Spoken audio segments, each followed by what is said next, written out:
ladies and gentlemen. I thought the scenario is different, and Guy is supposed to speak now to give introductory remarks, and Katalin as well. So I would like to invite one of you, Katka, to give a bit of overview what was so far in the EP discussion, what is the way forward when it comes to the conference on the future of Europe, and then Guy will give his input, and I think in a couple of minutes we will have the slides on the screen. Please, Katka.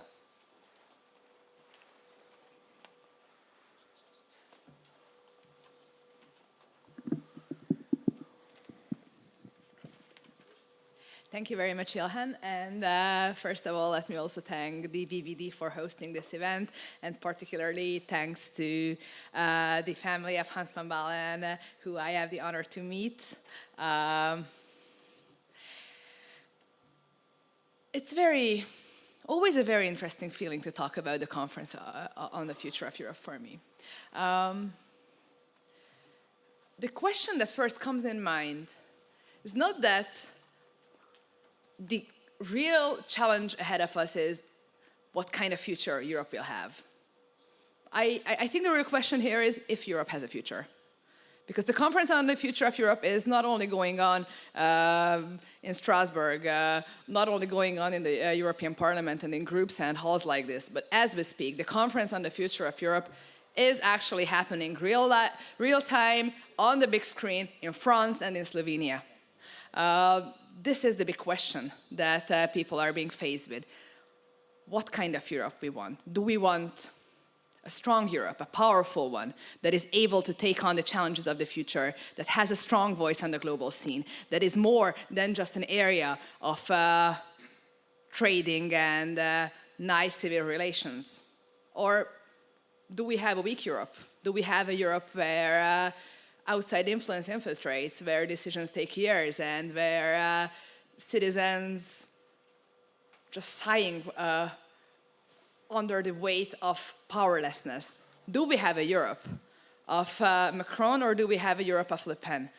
Do we have a Europe of Jense, or do we have a Europe of Alena Bratušek? These are the questions.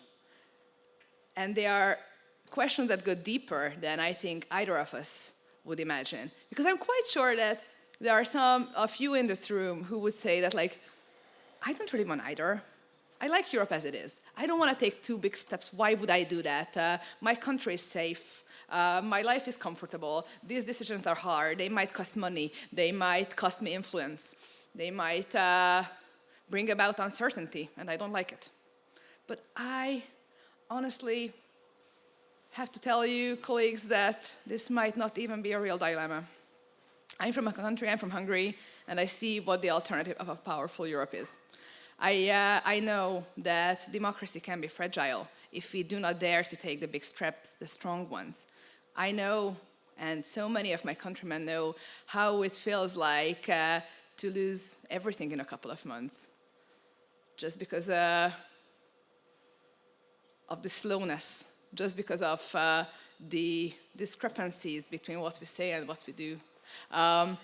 I would like to inspire you, colleagues, to be brave, and wherever you have a voice in your national parliament, in your communities, in your parties, to advocate for powerful and brave solutions. Not only because that's the politically right one, but because I think this is what the citizens want. There are the big questions out there. The questions about the war, about climate change, about democracy, about the future of Europe, about our prosperity, about our independence. And I don't think they want small steps. They want solutions. And solutions are always a bit painful, but can be very rewarding at the end. And I'm telling you that during the conference of the future of Europe, where I took part in discussing the values of the European future, many things that I perceived to be maybe a bit too intellectual before, or an exercise within the bubble, so to say, is actually something that interests a lot of people. And people want solutions for the questions of the rule of law, for the questions of the media, the questions of independence or of data protection. And the solutions that the citizens proposed were big and brave. And I believe that our responsibility as politicians to listen to them and to provide the brave solutions that Europe indeed needs and our citizens indeed crave. And this is why I'm so honored to be in the same group with Guy Verhofstadt, and I'm a little bit, it's a little bit challenging to speak before him, but I'm so glad that Guy realized the importance of this conference, realized the importance of listening to the people, of taking big steps in the future, of reforming the EU, to making us stronger, making us more powerful, making us really a player on the global stage. He did a conference on the future of Europe even before it started for years, right? I'm so grateful to be a part of this drive where we are actually now pushing this tremendous and historic exercise, hopefully further and hopefully to real change. Because the opposite of change is that Europe has no future, in my opinion. The Europe as we see now, this, slow, weak, apolitical, powerless Europe has no future. We are not living in a peaceful and nice world. We don't have rainbows and bunnies all around us.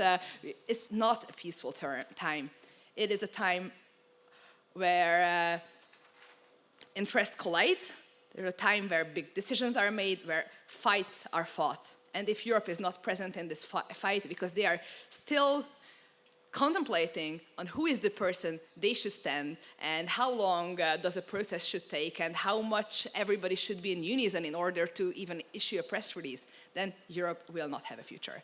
So I hope that we will be able to come together in 10 years with the Liberal family and reminiscence about the steps we took when Europe was at a turning point, when we were standing at the crossroads, and how we managed to use our political tools, our vision, our power, our citizens to turn Europe into a community with a real future. Because Europe deserves a future, and the world deserves a Europe with a future. Because without us, well, look at Hungary. I don't think we want that for the globe, right? So let's get to work. And let's realize the Europe our citizens crave us to be. Europe that can act. Liberals are all about action. We are all about solutions. So let's show it to the world. No more excuses, just more action. Thank you very much.